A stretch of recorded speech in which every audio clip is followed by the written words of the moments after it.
Olá!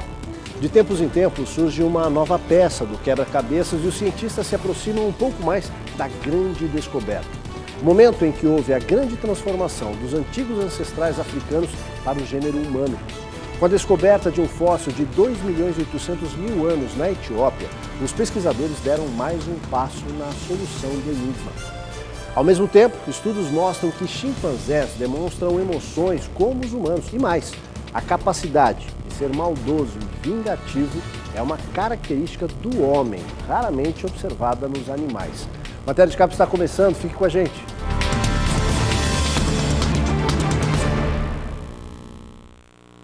O fóssil encontrado na região de Afar, na Etiópia, trouxe uma importante revelação. Aqueles primos distantes do Homo sapiens, que é o ser humano atual, são 400.000 anos mais velhos do que se imaginava. As pesquisas na árida região de Afar, na Etiópia, levaram à descoberta de fragmentos de uma mandíbula datados de 2.800.000 anos, ou seja, 400.000 a mais do que os registros anteriores.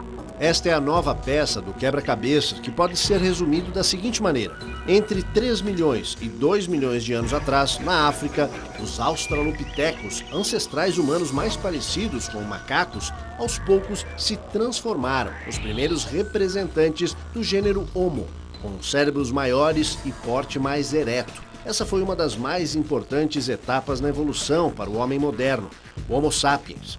O grande desafio para os estudiosos é saber em que momento se deu essa transição.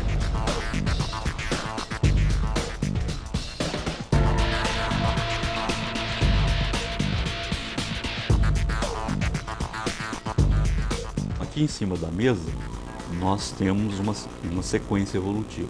Esse é um chimpanzé, esse é um australopiteco, esse é um dos primeiros representantes do gênero Homo, e esse é um Homo sapiens, ou seja, um homem moderno. Se você olhar a dentição do chimpanzé, as fileiras dentárias, elas são paralelas. Se você olhar, e os dentes são grandes, os pré-molares e os molares são grandes. Se você olhar um Australopithecus, esse aqui tem 3 milhões de anos, né? Ele tem ainda a arcada dentária em paralelo, que a gente chama de arcada dentária em U, né? Porque vem aqui, aqui e aqui, formando um U. E ainda tem dentes grandes, né? Isso tem 3 milhões de anos. Aqui nós já estamos indo para 2 milhões de anos, né? Eu estou segurando aqui o primeiro representante do gênero Homo, que é o Homo habilis, né? Tudo isso na África, né? Se você olha a dentição do Homo habilis, você tem uma dentição pequena e já com o início de um afastamento aqui da parte posterior dos dentes, que mais tarde, no homem moderno, vai dar origem a uma arcada parabólica e com dentes pequenos, né? Então nós podemos dizer que até os australopitecíneos nós temos uma arcada em U e dentes grandes, e no Homo sapiens você tem uma arcada parabólica e dentes pequenos.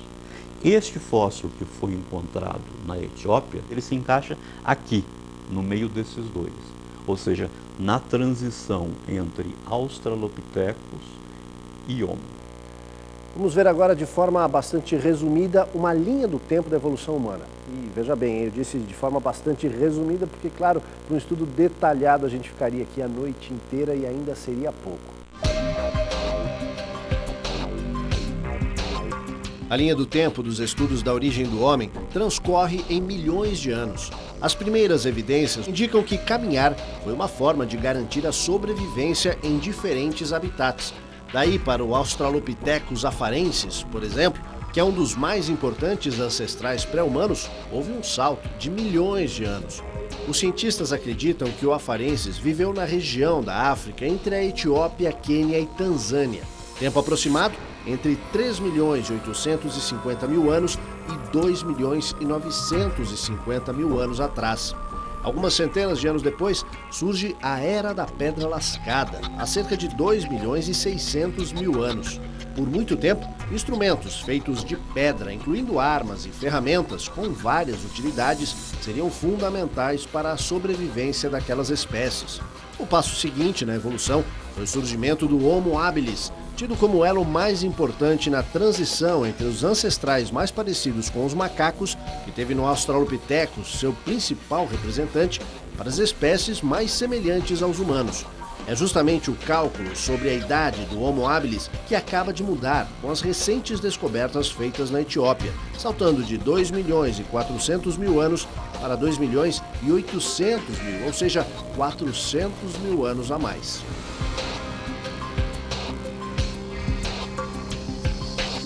Entre Australopithecus e o gênero Homo, os primeiros representantes do gênero Homo, ocorrem duas grandes inovações. É com os primeiros representantes do gênero Homo que você tem as primeiras ferramentas de pedra lascada. Isso não ocorre entre os Australopithecus. Isso vai surgir com os primeiros representantes do gênero Homo. E junto com essa indústria de pedra lascada, você vai ter também uma maior ingestão de carne, né, ou seja, de comida animal.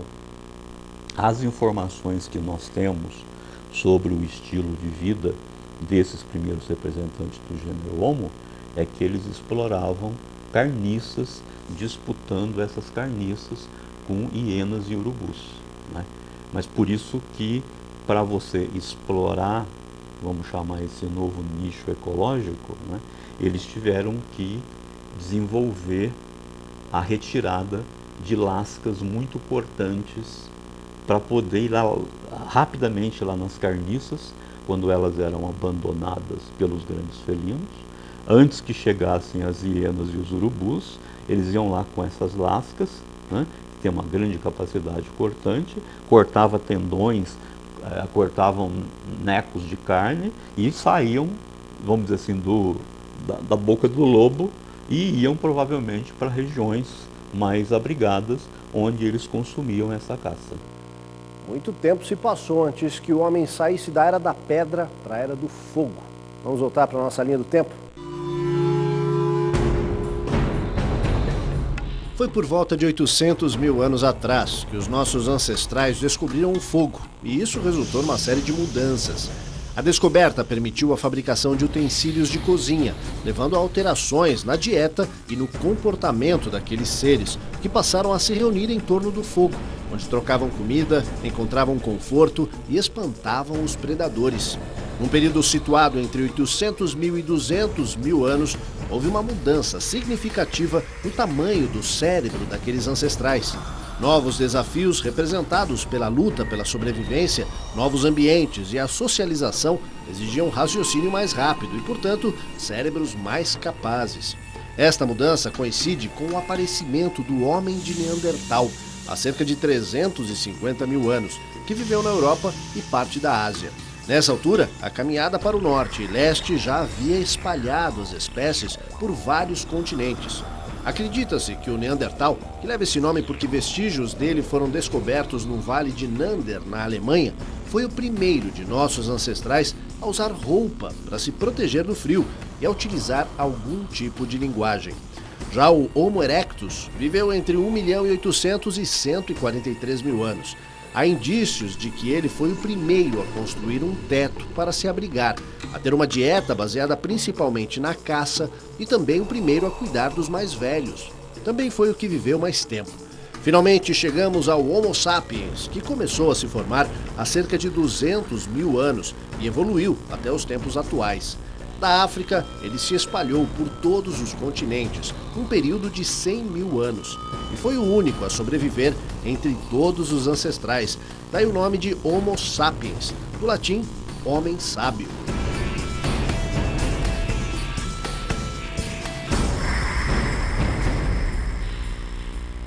A equipe responsável pela nova descoberta vai prosseguir com as pesquisas na região onde o fóssil foi encontrado, porque ali podem estar outros importantes elos nessa cadeia.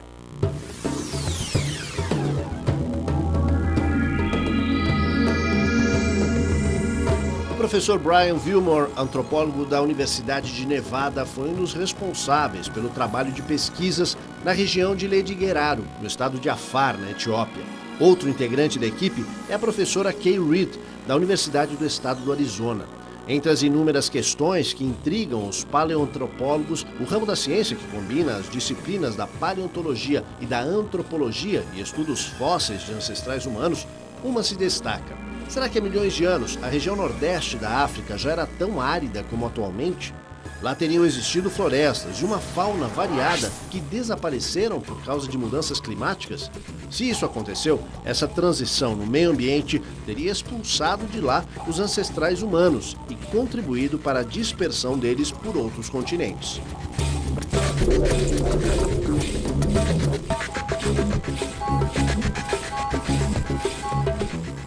Como aqueles seres que saíram das florestas africanas com características de símios foram se transformando em humanos, é um dos mistérios que mais fascinam os cientistas. Você vai conhecer agora o homem que fez uma das mais importantes descobertas relacionadas com essa trajetória, o paleoantropólogo Donald Johanson. A região de Adar, na Etiópia, é um local de peregrinação para todos aqueles que estudam a origem do homem. Está localizada junto ao deserto de Afar, conhecido por registrar algumas das temperaturas mais altas no planeta, que passam de 60 graus Celsius. Foi lá que, em 1974, o Dr. Donald Johanson descobriu os fósseis, que juntos formaram o esqueleto parcial de Lucy. O nome foi escolhido porque a equipe, enquanto examinava a descoberta ao cair da noite no acampamento, ouvia Lucy in the Sky with Diamonds, dos Beatles. Até aquela data, havia poucos fósseis de hominídeos com mais de 3 milhões de anos. Então, Lucy, com 3 milhões e 200 mil anos, permitiu novos avanços aos estudiosos. Lucy se tornou importante por ter sido o primeiro ancestral humano que caminhou sobre 2 pés. E confirmou uma vez mais que foi lá, no norte da África, que surgiram os primeiros parentes mais próximos do homem.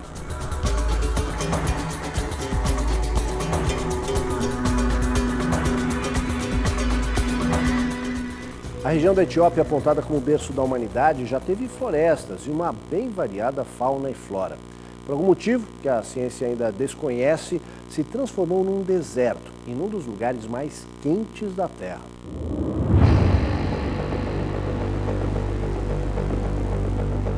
Por que o norte da Etiópia reúne tantos fósseis humanos? Para os pesquisadores do Departamento de Antropologia da Universidade Estadual do Arizona, nos Estados Unidos, a única explicação possível é que há milhões de anos, a região que hoje é desértica já foi uma floresta que reunia uma flora e fauna bastante ricas.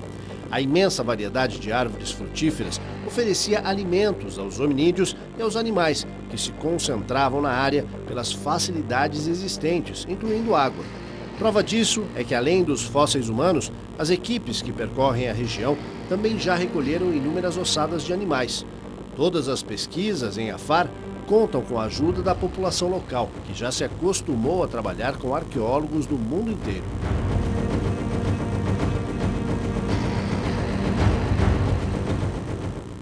A exemplo dos humanos, os chimpanzés revelam emoções quando enfrentam determinadas situações. Decepções, perdas, tudo aparece no semblante ou no comportamento deles. Deixar de premiar um chimpanzé com algumas bananas depois de um teste de comportamento leva a uma decepção tão grande como a da criança que fica sem um doce ou o adulto forçado a abrir mão de um carro novo. Estudos feitos por especialistas das universidades de Yale e Duke nas reservas do Congo comprovaram que os animais sempre confiam na recompensa quando submetidos a testes. E quando essa recompensa não vem, eles não escondem a frustração. Da mesma forma como sabem se mostrar alegres quando veem seus desejos satisfeitos. Alexandra Rossati, da Universidade de Yale, afirma que as reações dos chimpanzés são totalmente previsíveis e, em inúmeras ocasiões, eles se parecem muito com os humanos. Por exemplo, quando se mostram ansiosos à espera de presentes e não escondem a irritação quando não recebem o que esperavam. Olhar para eles, segundo os especialistas, é quase como ver o homem há alguns milhões de anos atrás.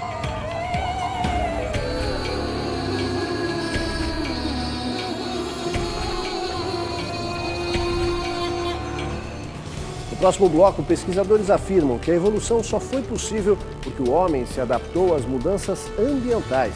E mais, estudos mostram que quando se trata de vingança e maldade, o homem supera de longe os animais. Não saia daí.